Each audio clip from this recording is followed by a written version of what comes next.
जय हिंद दोस्तों, कैसे सभी लोग। उम्मीद करता हूँ आप सभी मस्त होंगे, अपने शिक्षण कार्य में व्यस्त होंगे। स्वागत है आप सभी का सीट 14-15 दिसंबर 2024 के एग्जाम में। और आज हम करने वाले हैं एसएसटी यानी सामाजिक विज्ञान के प्रीवियस ईयर क्वेश्चन पेपर, जो कि जुलाई 2013 के 2011 और 2012 के प्रीवियस ईयर क्वेश्चन पेपर जो है वह हल कराए जा चुके हैं। तो जो भी क्लास नहीं देखे हैं, क्लास जाकर देख लें। चैनल के प्लेलिस्ट में सारी वीडियो पड़ी हुई हैं। क्लास जो है सभी इंपॉर्टेंट है सीट के एग्जाम के लिए। और आज हम करने वाले हैं जुलाई 2013 के प्रीवियस ईयर क्वेश्चन पेपर। यह भी क्लास जो है बहुत ही महत्वपूर्ण है। चलिए क्लास को स्टार्ट करते हैं। और आज का पहला क्वेश्चन है, अर्थशास्त्र के अनुसार मौर्य काल में उत्तर पश्चिम डैश डैश के लिए प्रसिद्ध था। कपास के लिए, सोना एवं बहुमूल्य पत्थर के लिए, चांदी व तांबा के लिए, कंबल के लिए। तो कौन सा ऑप्शन राइट होगा? तो ऐसी बताइए इन चारों ऑप्शन में से कौन सा ऑप्शन सही होगा।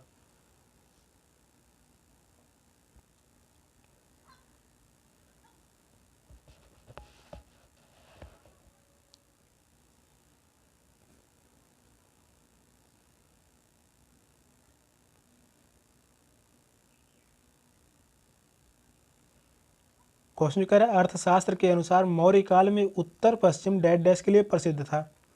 तो यह प्रसिद्ध था कंबल के लिए। तो इस क्वेश्चन का करेक्ट आंसर होगा ऑप्शन डी, कंबल के लिए यह प्रसिद्ध था। अर्थशास्त्र के अनुसार मौर्य साम्राज्य की स्थापना जो है 322 ईसा पूर्व में हुआ था।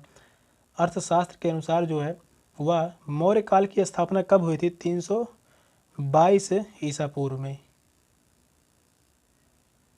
किसके द्वारा की गई थी? चंद्रगुप्त मौर्य ने किया था। किसने किया था? चंद्रगुप्त मौर्य ने। चंद्रगुप्त मौर्य ने मौर्य साम्राज्य की स्थापना की थी कब? 322 ईसा पूर्व में। और इसका साम्राज्य उत्तर पश्चिमी क्षेत्रों में फैला हुआ था और जो प्रसिद्ध था कंबल के लिए। तो इस क्वेश्चन का आंसर होगा ऑप्शन डी। नेक्स्ट क्वेश्चन है, एम्फोरा एक डैश डैश था। इटली का सिक्का, लाल चमकदार बर्तन, लंबा एवं दोनों तरफ हत्थे लगा जार, छिद्रित बर्तन। कौन सा ऑप्शन राइट होगा? तो ऐसे बताइए इन चारों ऑप्शन में से कौन सा ऑप्शन सही होगा। सारे क्वेश्चन जो है बहुत ही महत्वपूर्ण है।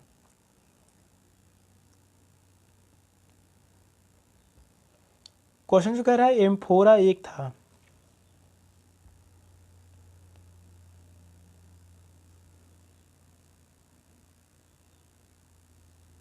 तो यह एक लंबा एवं दोनों तरफ हत्थे लगा जार था। तो इस क्वेश्चन का आंसर होगा option C. Third option right है। एम्फोरा एक बड़ा व दोहरे हत्थे वाला एक जार था जिसका उपयोग प्राचीन काल में तरल पदार्थों को रखने के लिए किया जाता था। इसका प्रयोग जो है किसके लिए किया जाता था? तरल पदार्थों को रखने के लिए। तरल पदार्थों को रखने के लिए इसका प्रयोग किया जाता था। तो इस क्वेश्चन का आंसर होगा ऑप्शन सी। नेक्स्ट क्वेश्चन है, रोमन साम्राज्य में काली मिर्च की इतनी मांग थी कि डैश डैश के नाम से बुलाते थे। काला जादू के नाम से बुलाते थे, काला ताबीज के नाम से, काला पत्थर या काला सोना के नाम से बुलाते थे। तो कौन सा ऑप्शन सही होगा? तो आप ही बताइए इन चारों ऑप्शन में से कौन सा ऑप्शन सही होगा।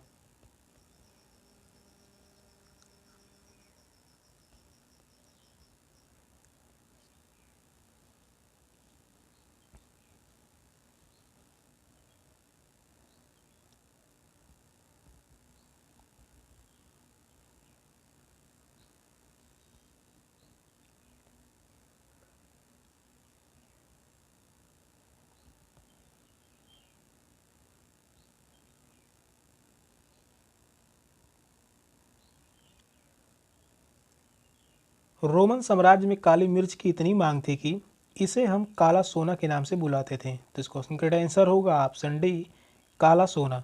रोमन साम्राज्य में काली मिर्च का अत्यधिक प्रयोग किया जाता था और इसे काला सोना कहा जाता था। इसका प्रयोग उस समय जो है वस्तु मुद्रा के रूप में किया जाता था।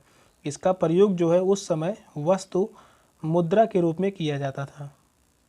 तो इस क्वेश्चन का आंसर होगा ऑप्शन डी, काला सोना। नेक्स्ट क्वेश्चन है, राहट, चरखे एवं आग्नेयास्त्रों का आविष्कार डैश डैश में हुआ था। प्राग ऐतिहासिक काल में, प्राचीन काल में, मध्यकाल में, आधुनिक काल में। तो कौन सा ऑप्शन सही होगा? तो ऐसे बताइए इन चारों ऑप्शन में से कौन सा ऑप्शन सही होगा।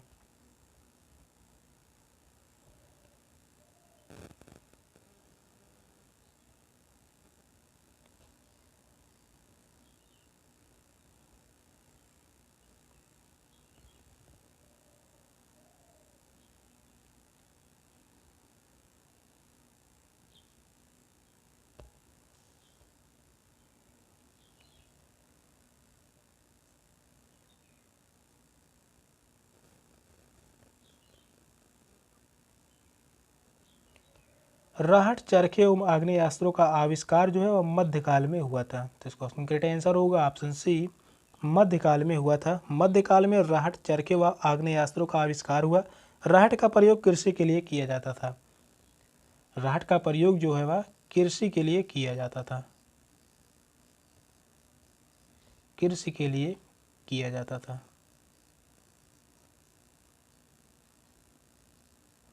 तो इस क्वेश्चन का राइट आंसर होगा ऑप्शन सी, मध्यकाल में इसका आविष्कार हुआ था। नेक्स्ट क्वेश्चन है, निम्नलिखित में से किस दिल्ली के सुल्तान की प्रशंसा में एक संस्कृत प्रशस्ति पाया गया था?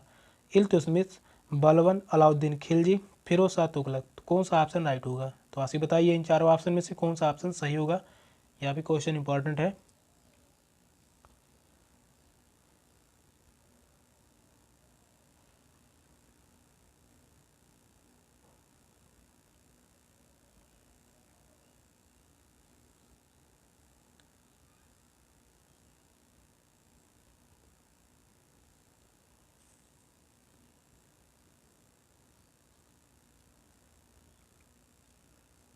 क्वेश्चन कह रहा है किस दिल्ली के सुल्तान की प्रशंसा में एक संस्कृत प्रशस्ति पाया गया?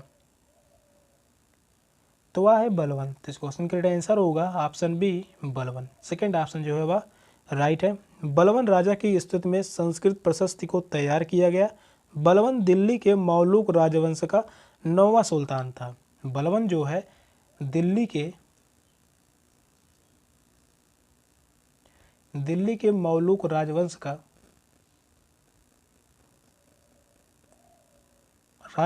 9वां सुल्तान था।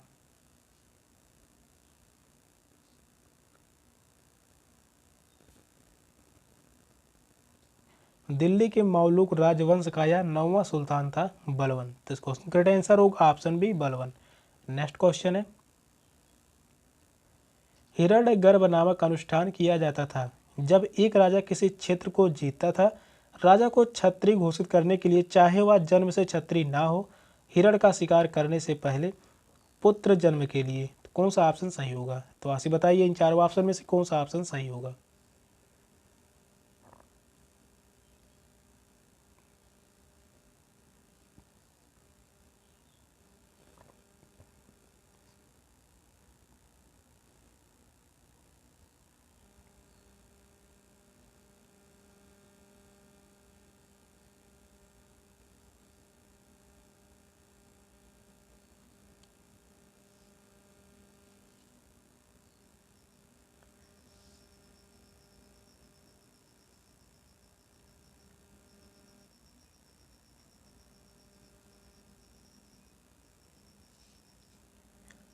हिरण्यगर्भ नामक अनुष्ठान किया जाता था।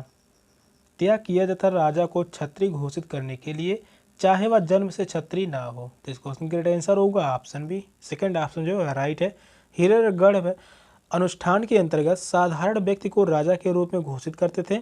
इस परंपरा के द्वारा आज छत्री को छत्री घोषित किया जाता था। इसे क्षत्रियों का पुनर्जन्म भी कहा जाता था। तो इस क्वेश्चन का राइट आंसर होगा ऑप्शन बी। नेक्स्ट क्वेश्चन है,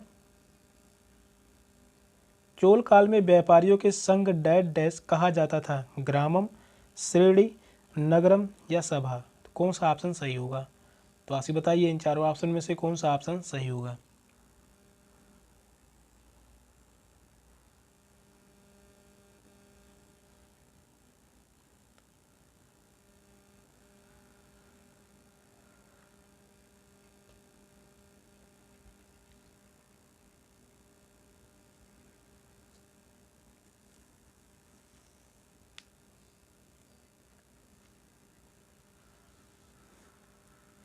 चोल काल में व्यापारियों को संघ को डैश डैश कहा जाता था, तो वह नगरम कहा जाता था। तो इस क्वेश्चन का राइट आंसर होगा ऑप्शन सी, नगरम।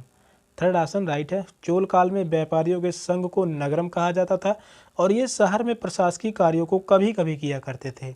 ये जो है शहर में प्रशासकीय कार्यों को कभी कभी किया करते थे। तो इस क्वेश्चन का राइट आंसर होगा नगरम। अगला क्वेश्चन है,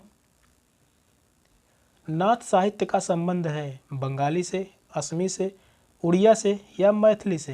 तो कौन सा ऑप्शन राइट होगा? तो आपसे बताइए इन चारों ऑप्शन में से कौन सा ऑप्शन सही होगा।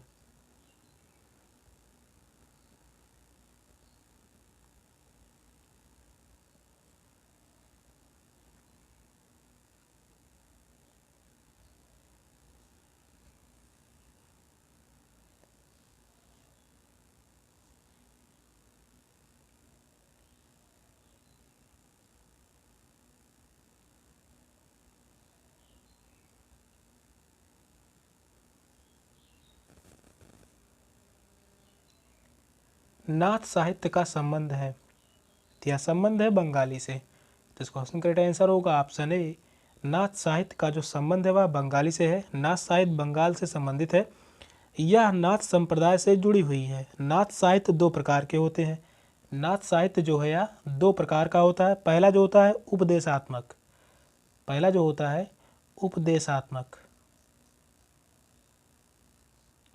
और दूसरा होता है व्याख्यात्मक। पहला जो होता है उपदेशात्मक, दूसरा होता है व्याख्यात्मक। नाथ साहित्य दो प्रकार का होता है, उपदेशात्मक, व्याख्यात्मक। तो इस क्वेश्चन का आंसर होगा ऑप्शन ए, बंगाली से यह संबंधित है। नेक्स्ट क्वेश्चन है, खान अब्दुल गफ्फार खान ने उत्तर पश्चिमी सीमांत प्रांत में शक्तिशाली अहिंसक आंदोलन चलाया जिसे डैश डैश के रूप में जाना जाता है। राम रहीम आंदोलन के रूप में, खिलाफत आंदोलन के रूप में, खुदाई खिदमतगार आंदोलन के रूप में, पख्तून आंदोलन के रूप में। कौन सा ऑप्शन राइट होगा? तो आप बताइए इन चारों ऑप्शन में से कौन सा ऑप्शन सही होगा।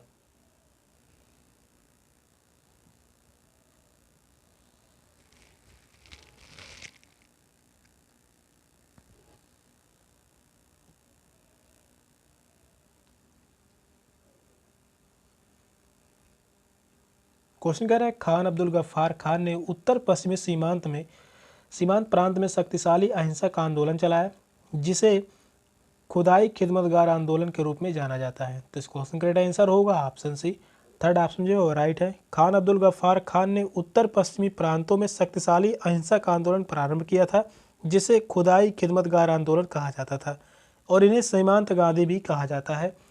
खान अब्दुल गफ्फार खान को सीमांत गांधी कहा जाता है, यह क्वेश्चन जो है पूछा गया है। सीमांत गांधी कहा जाता है खान अब्दुल गफ्फार खान को। तो इस क्वेश्चन का राइट आंसर होगा ऑप्शन सी। नेक्स्ट क्वेश्चन है, कांग्रेस द्वारा पारित पूर्ण स्वराज 1929 के लिए संघर्ष की प्रस्तावना के बाद डैश डैश को स्वतंत्रता दिवस मनाया गया। 15 अगस्त 1930 को, 26 जनवरी 1930 को, 1 जनवरी 1930 को या 2 अक्टूबर 1930 को। तो कौन सा ऑप्शन राइट होगा? तो आप बताइए इन चारों ऑप्शन में से कौन सा ऑप्शन सही होगा।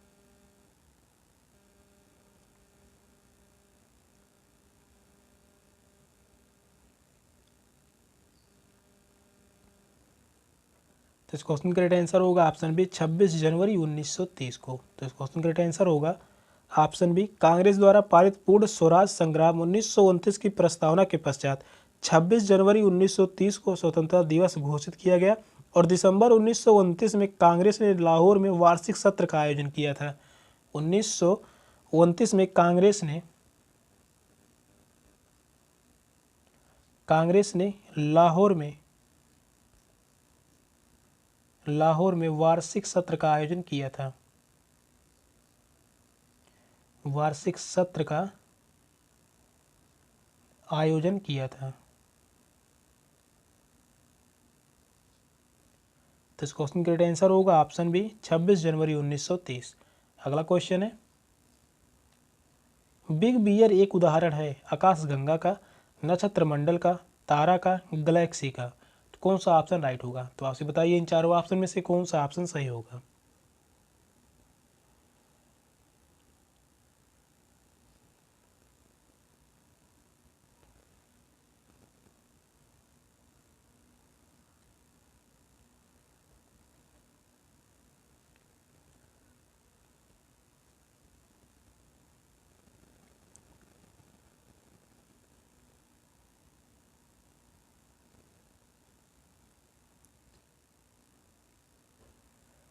बिग बियर एक उदाहरण है, तो यह उदाहरण है नक्षत्र मंडल का। तो इस क्वेश्चन का राइट आंसर होगा ऑप्शन बी, यह जो उदाहरण है नक्षत्र मंडल का। बिग बियर नक्षत्र मंडल समूह है।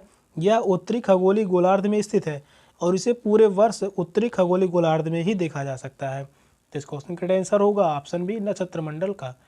नेक्स्ट क्वेश्चन है, पृथ्वी से चंद्रमा का केवल एक ही भाग दिखाई पड़ता है क्योंकि चंद्रमा का दूसरा भाग केवल दिन के समय पृथ्वी की ओर होता है। सेकंड ऑप्शन है, चंद्रमा का दूसरा भाग केवल अमावस्या को पृथ्वी की ओर होता है। थर्ड ऑप्शन है, चंद्रमा को पृथ्वी के चारों ओर चक्कर लगाने में तथा अपने कक्ष पर घूमने में समान समय लगता है। फोर्थ ऑप्शन है, चंद्रमा को अपने अक्ष पर एक चक्कर लगाने में एक प्रकाश वर्ष लगता है। तो कौन सा ऑप्शन राइट होगा? तो वासी बताइए इन चारों ऑप्शन में से कौन सा ऑप्शन सही होगा। यह क्वेश्चन जो है 2013 में पूछा ही गया था और क्वेश्चन जो बहुत ही महत्वपूर्ण है।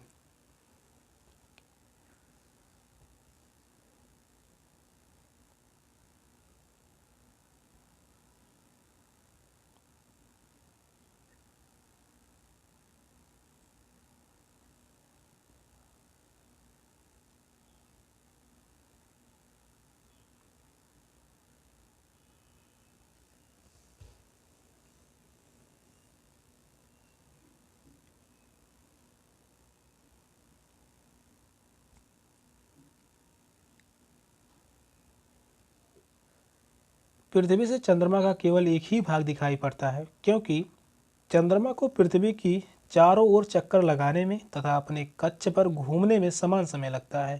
तो इस क्वेश्चन का आंसर होगा ऑप्शन सी, पृथ्वी से चाँद का केवल एक ही भाग दिखाई देता है क्योंकि चंद्रमा को पृथ्वी के चारों ओर चक्कर लगाने में तथा अपने अक्ष पर घूमने में समान समय लगता है और चंद्रमा उसी गति से अपने अक्ष का घूर्णन करता है जिस गति से वह पृथ्वी की कक्षा में घूमता है। तो इस क्वेश्चन का आंसर होगा option C, third option right है। नेक्स्ट क्वेश्चन है, पृथ्वी अपने अक्ष पर घूमती है पश्चिम से पूर्व की ओर, उत्तर से दक्षिण की ओर, पूर्व से पश्चिम की ओर, दक्षिण से उत्तर की ओर। कौन सा ऑप्शन राइट होगा? तो ऐसे बताइए इन चारों ऑप्शन में से कौन सा ऑप्शन सही होगा।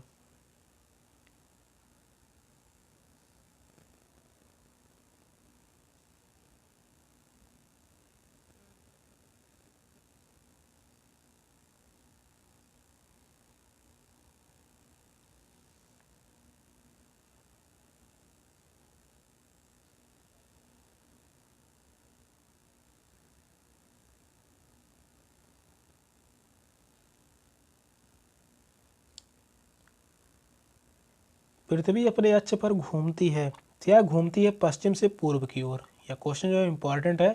पश्चिम की पूर्व की ओर पृथ्वी अपने अक्ष पर घूमती है। फर्स्ट ऑप्शन राइट है। पृथ्वी अपनी धुरी पर पश्चिम से पूर्व की ओर एक काल्पनिक रेखा पर घूमती है जो उत्तरी ध्रुव से दक्षिणी ध्रुव की ओर जाती है, जिसे घूर्णन अक्ष भी कहा जाता है। इसे जो है घूर्णन अक्ष भी कहा जाता है। तो इस क्वेश्चन का आंसर होगा ऑप्शन ए, पश्चिम से पूर्व की ओर। नेक्स्ट क्वेश्चन है, जैसे जैसे हम पूर्वी गोलार्ध से पश्चिमी गोलार्ध की ओर जाते हैं देशांतर रेखाओं का आकार बढ़ता जाता है, घटता जाता है, समान रहता है, पहले बढ़ता है फिर घटता है। तो कौन सा ऑप्शन राइट होगा? तो आप बताइए इन चारों ऑप्शन में से कौन सा ऑप्शन सही होगा।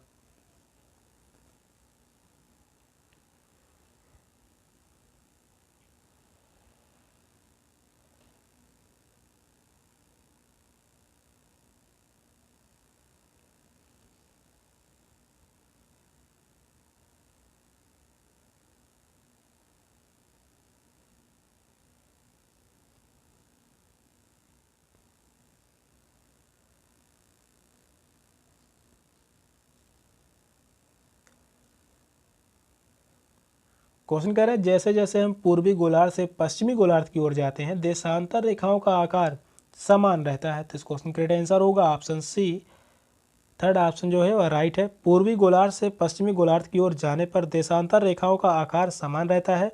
पृथ्वी के पूर्वी व पश्चिमी गोलार्ध समान होते हैं। तो इस क्वेश्चन का आंसर होगा ऑप्शन सी। अगला क्वेश्चन है, पृथ्वी दिन कहलाता है जितने समय तक सूर्य पृथ्वी पर एक विशेष स्थान पर चमकता है। ग्रीनविच का मानक समय, पृथ्वी द्वारा अपने अक्ष पर घूमने में लिया गया समय, पृथ्वी द्वारा सूर्य के चारों ओर परिक्रमा में लिया गया समय। तो कौन सा ऑप्शन राइट होगा? तो आपसे बताइए इन चारों ऑप्शन में से कौन सा ऑप्शन सही होगा।